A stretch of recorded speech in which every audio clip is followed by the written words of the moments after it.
So, Mr. Ed Debiew, you're up, sir.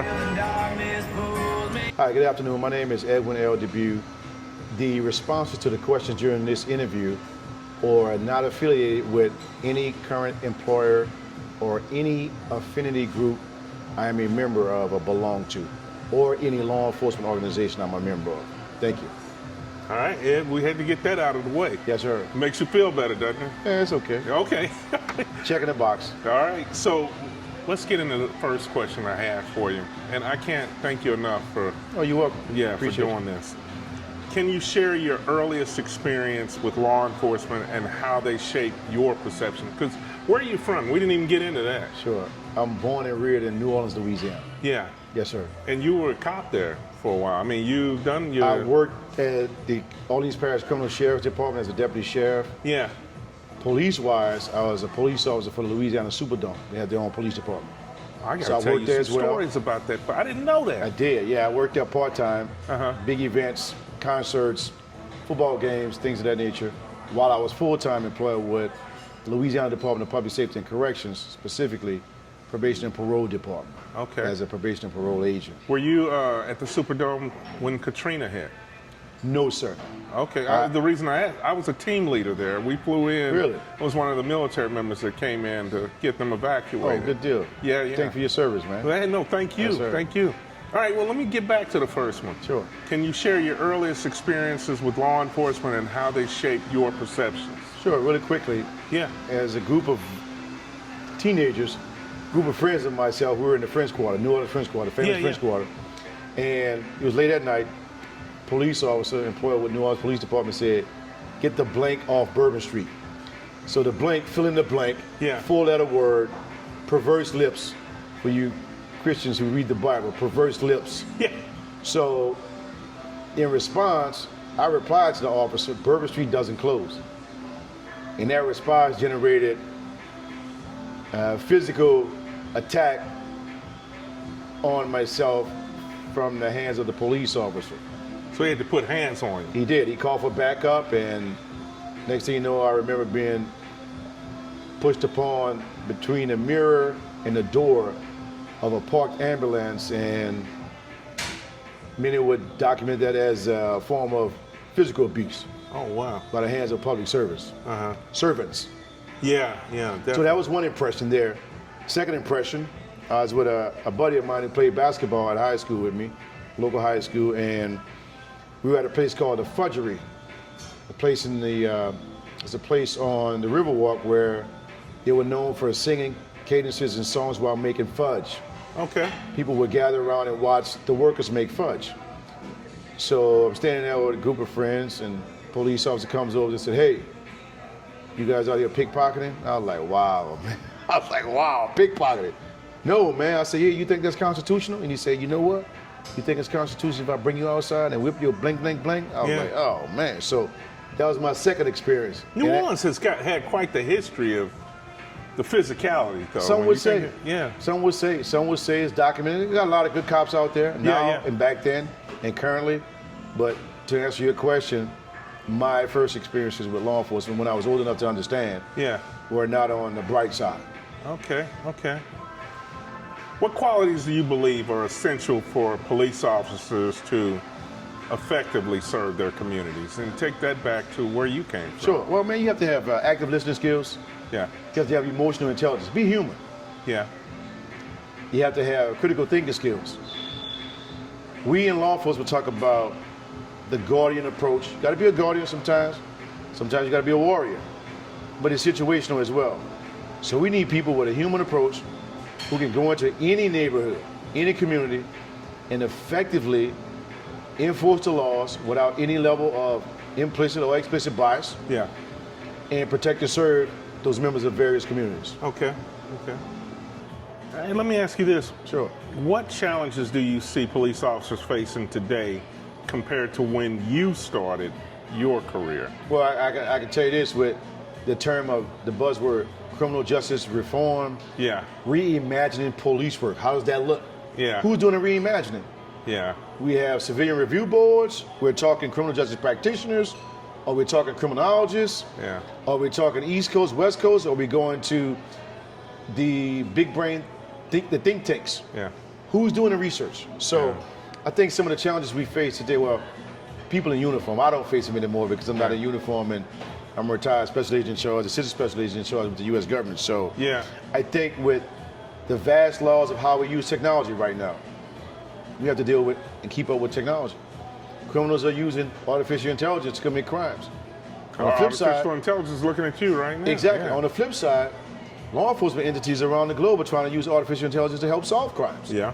And sometimes getting the wrong perpetrator, or wrong suspect. True. So I think in this day and age, we're seeing a lot of advanced technology, such as I took the students out to Irving Police Department, a good friend of mine, Chief of Police Derek Miller, and they showed them how they were using drones.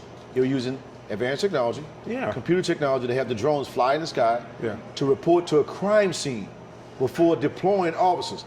That's very well thought out, Yeah. strategic thinking, forward thinking. Yeah. Because now, let's say it was a bad guy there waiting to ambush Makes your it officers. better on the police officer. Drone comes in the sky, you got live video footage going back to the command center, Yeah. back to the police department, right then and there. Now you could probably defend that and say, oh, look, bad guy behind the trash dumpster. Yeah. Okay, let's wait. Okay, proceed accordingly. So I like the use of advanced technology to help solve crime. Yeah. Okay. Then let's get to this. How Okay. can police departments improve their relationships with the communities they serve? Oh, that's easy, Because man. we were talking about that offline. So Yes. yeah. It's easy. We've been trying to do that for years. Yes. If you look at America, you look at the marginalized communities. Yeah. So this is where the polarization comes in. You're retired, I'm retired. Yeah. You have a badge, I have a badge. Yeah. No matter where you are in the United States of America, when we swear and we take that oath and we raise our hand, there's two words you're going to either see on the front of a badge, the back of a badge, somewhere in your credentials, or we're going to say it, or it's going to be on an oath on the wall. Yeah. P and S. We swear and we take a duty and say we're going to do what? Protect There you go. and serve. Yeah. So, protecting and serving, Yeah. it means something. And it should. It means something, but it doesn't have the same meaning to all people collectively in all communities in America. Yeah. Okay, so let's talk about the impoverished and the marginalized communities. Yeah. Sometimes, due to social factors, crime commission, poverty, gang members, prostitution, you name it, some communities see and call for law enforcement actions more than others. True or false? I would agree. Yeah. So in those communities where they see law enforcement officials coming in to do their jobs while possibly arresting people, removing people from said communities, now the depictions and the paintings on the wall start to color police departments or police officers as enemies or Yeah. us versus them. Yes. Because some people don't feel that they're being protected and or served. Mm-hmm. So I think with community engagement meetings such as what we do, the town halls, going back into the school systems, most of the schools, well, now in the state of Texas, every school has to have armed security exactly, and or peace officers. So Yeah. getting back into the schools, interweaving the schools, principals, coaches back into the communities, Yeah. taking over our communities, getting back to the homely living qualities that we had when we were growing up as kids, while infusing the police departments, that intersectionality, having police departments, police officers, sheriff deputies, you name it, constables, come in those various communities, show yourselves to build that level of trust. It's all about trust and rapport. Without And the that's trust, that's constant work. it is, but it is. But hey, police is 24/7, True. 365. True. So you're already doing constant work. Yeah. Let's make the constant work easy. You know, even when I was recruiting, I remember my wife used to trip out. She'd crack up that if I had somebody calling me from the sandbox, from the Middle East, military members, Sure. it could be 11 o'clock at Down night. range, yes sir. I'm going to answer the phone because that was my job as the recruiter. And she's like, are they going to call? I said, Karen, we're in a different time zone. Sure. And so that's what the job is. That's what the job is with police. Absolutely. You know, you can't turn yourself on and off. You know that you should be switched on, especially when you're on duty. Yes sir. Yeah. What role do you think technology plays in modern policing? You talked on that, and I had an earlier interview, Jashawn Irvin, where he talked about wanting drones. He said it would be nice as a citizen to see drones on station, even if you made a traffic stop. We have come a long way with technology, haven't we? We have. So we took a field visit to. I took some students to a field visit over to Dallas Police Department to the Fusion Center. Oh, wow, okay. And that's like the real-time crime center. Real-time crime center, yes, Yeah. sir, aka Fusion Center. So you can see the large screens on the wall, and you can see the movement of traffic in and out, vehicles moving. We talked about how they use the flock system of cameras to grab and identify the characters on license plates. Yeah. As the vehicles move to and fro on the highways and byways and on roadways. So that's one example of how technology is being used to determine if we capture these numbers now, we may have to go back at a later date and time to dissect said video footage through CCTV or whatever to determine if a vehicle was used in a crime or crime commission, etc. So that's one way. Another way. I guess listening to you on that, we're behind them because the Brits, the Germans, all the Europeans have been doing that for a long time, haven't they? I'd say here, as I know, when we start talking about privacy, we know that you have no reasonable expectation of privacy in the public. Exactly. In our personal effects, you're walking down the sidewalk, you got to expect to be recorded in the day and age we live in now, or somebody's going to take a picture of you somewhere, somehow. We tell the cadets that now, I think with the lawmakers, we're trying, while at the same time trying to use advanced technology to help curb and stop and prevent crime, we still want to hold on to the bare essence of what it means to be in our personal private effects nowadays. With the utilization of so much of social media and technology is so vast and broad and it's constantly changing. True. As we speak, it's constantly changing. Lawmakers can't keep up fast enough. Yeah. AI, we talked about AI 40, 50, 60 years ago. And now all of a sudden, boom, the AI boom. Yeah. And now we're trying to play catch up. So I agree. How do you think police officers can better handle high stress situations? Well, that's easy. You have to have an outlet, man. You got to have an outlet. Yeah. So that's not just police officers, firefighters, medical workers, a physician or a nurse. If you do something so much and you don't have any relaxation or an outlet, if you will, pressure bust pipes. Thank you. Put too much pressure in a water pipe, it's going to bust. And a healthy outlet. Healthy outlet. Yeah. So nowadays I have a buddy of mine who's chief of police in Ohio. Okay. And he talked to me about how they have a chief's talk. They created their own group, not assigned to patient psychotherapist privilege type deal, if you will. Yeah. Not going to see a psychologist or a psychiatrist. It's men and women who wear the badge, who are in the position of police chiefs, who sit and talk to each other about the things, those stressors that they don't want to talk to anyone outside the department about. That makes sense. In outside the department to get answers. So they're bouncing off each other. Kind of like a therapeutic conversation amongst chiefs. They need that. And they're doing that, and the guy told me how great it's working for them. And I was like, wow, that's pretty good. Yeah. So, as you know, and don't hold me accountable for what I say, because I'm coming to you. Non-attributional environment. Yeah. In confidence, they're talking, but it's non-attributional environment. Yeah. And they're helping each other solve their issues of how to deal with stress-related matters within their respective departments. Makes sense. Yep. That makes sense. How do you think the media, Ed, I know in your position, I know you can think of this. How do you think the media influences public perceptions of police? Because we get snippets now. I mean, the young TikTok users see a 2-second video and say, oh, every cop is bad. As you know, the media are trained professionals to produce reports, audio and visual reports, which are going to be placed in the market where millions of people can see those reports. Yeah. So they have access to hundreds of millions of eyes and ears globally. The media has a high impact, an extremely high impact. Social media is global now. To include social media, social media is a new type of media, as you know, the TikTok users, Facebook, and all the other social media avenues. X. Formerly Twitter, X. I remember back in the day, we used to look for criminals on MySpace. And on, what's the other one? My Life or something like that. So, yeah. what's the yellow one? The one with the yellow, you have his Man. chat. No, No, it wasn't. it's a yellow, I think it's a yellow emoji signal. Exactly. Not TikTok. Again, we talked about influencers and content creators. Yeah. So now you have somebody who can They're go the out new there stars, aren't they? and stand on the side of the road and get a video footage of, let's say, U.S. Marshals were going in a house once, I think out in Arlington, Texas. There's a guy who's known for wanting to record police actions in the city of Arlington. Yeah.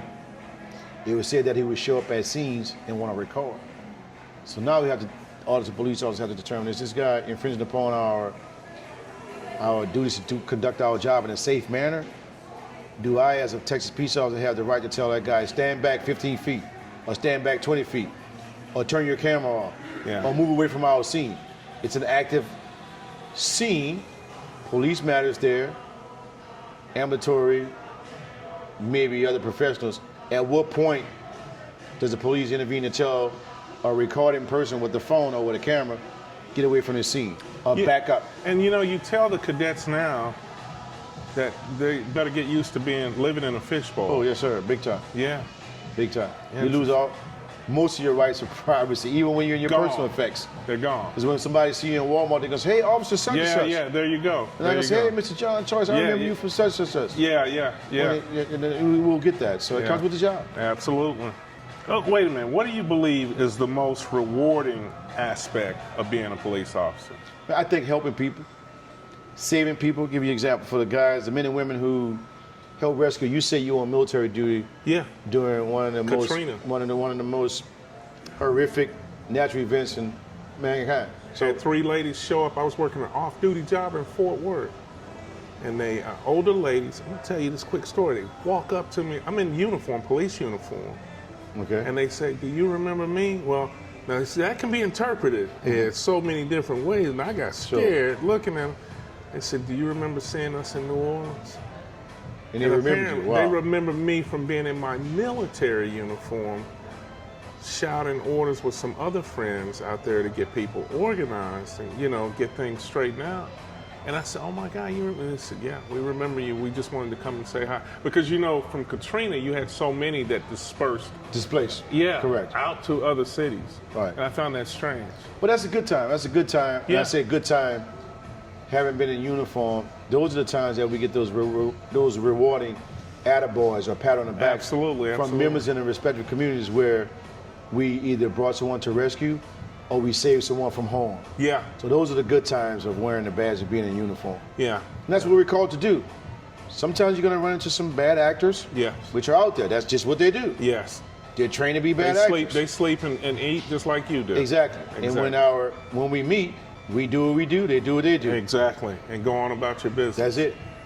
All right. What legacy do you hope to leave in your contributions to law enforcement and criminal justice? Well, I'll tell you, man, as being a lifetime member of the National Organization of Black Law Enforcement Executives, NOBLE, I'll tell you, we talk about equity in the administration of justice. What does that look like? What does it sound like? Yeah. Equity, equity, equity.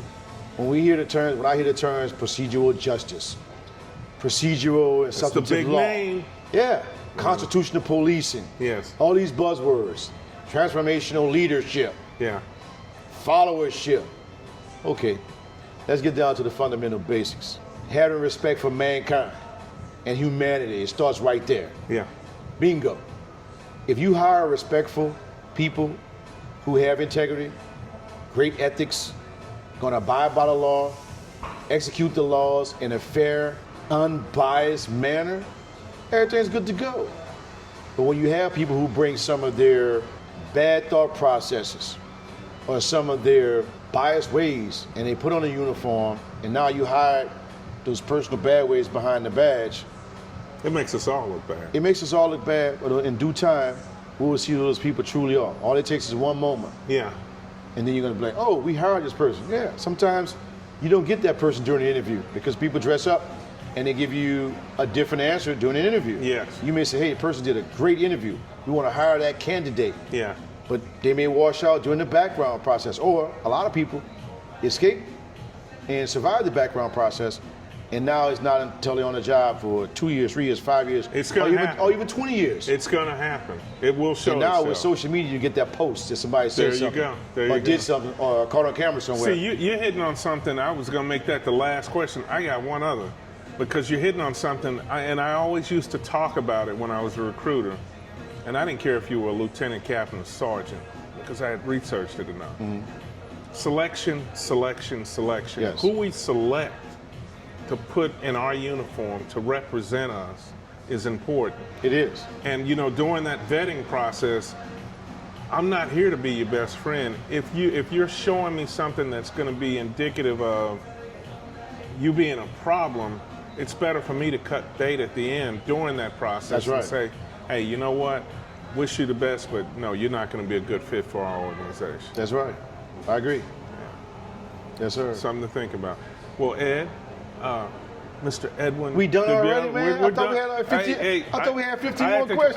I had to cut some of this down because I know you're a busy man, but I'm going to tell you what you Man, just. I appreciate it. I'm here on your time, Yeah, sir. what you just gave us is gold. I cannot wait for our public to see it. Hey, I appreciate you, sir. All right. Thank you for your time, and keep doing what you're doing. All right. And Thank you. training our future students, Thank our you. future practitioners, to go out there and have great careers, as you and I both are doing now. Yeah, we're we having a won't, good we won't time. tell you all where we're doing it, but Yeah, we're doing it. exactly. Mr. We're having Choyce a and I are blast. impacting our future practitioners all over, and we're doing it in a global space. There you go. The way we want to do it. Yes, sir. All right. Absolutely. Well, thank you for your time, again. sir. Thank Man, you. I appreciate it. This All was right. great.